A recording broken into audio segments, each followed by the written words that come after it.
Watermarking. Watermarks are Spark structured streaming strategy to handle delayed data when dealing with window operations and stateful processing. They are essentially thresholds that dictate how long to wait for out-of-order data before considering a window complete and allow the engine to clear state accordingly.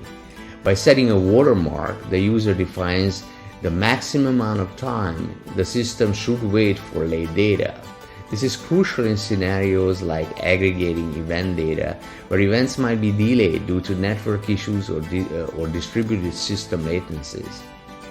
By providing a way to specify the trade-off between latency and completeness, watermarks ensure the system resources are not overwhelmed and that the processing is as close to real time as the use case tolerates.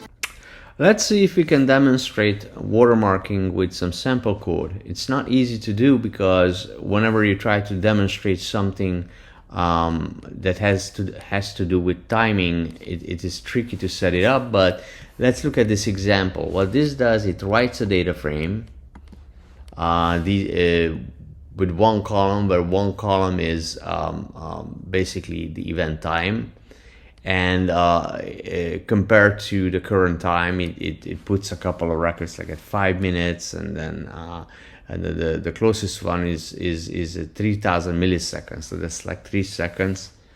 And then what I do is I write this data frame out, and then I read it in as a stream.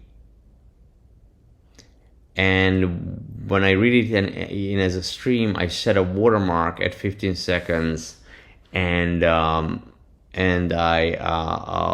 set a time window to calculate a count, a group by count, to see how many records I got from the data frame. And I'm triggering this every 2 seconds. That means that I'm checking the data every 2 seconds.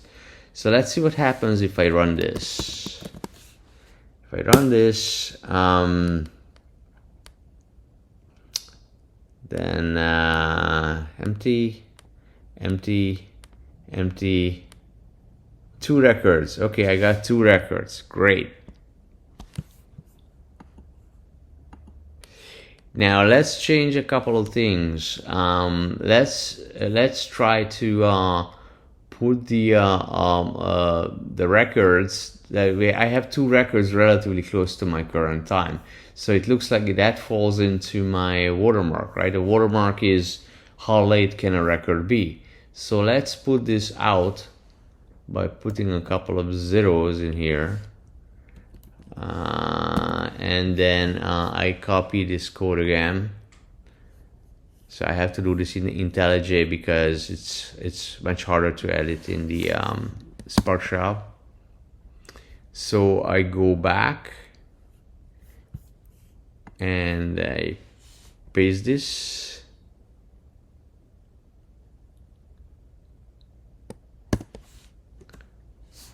And let's see what we get.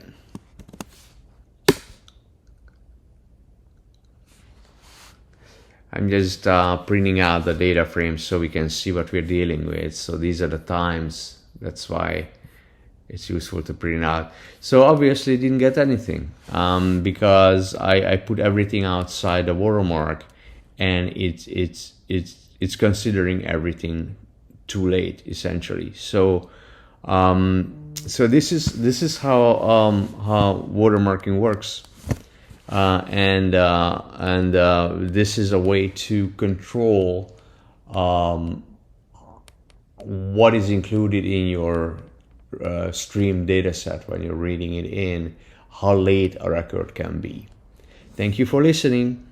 Bye-bye.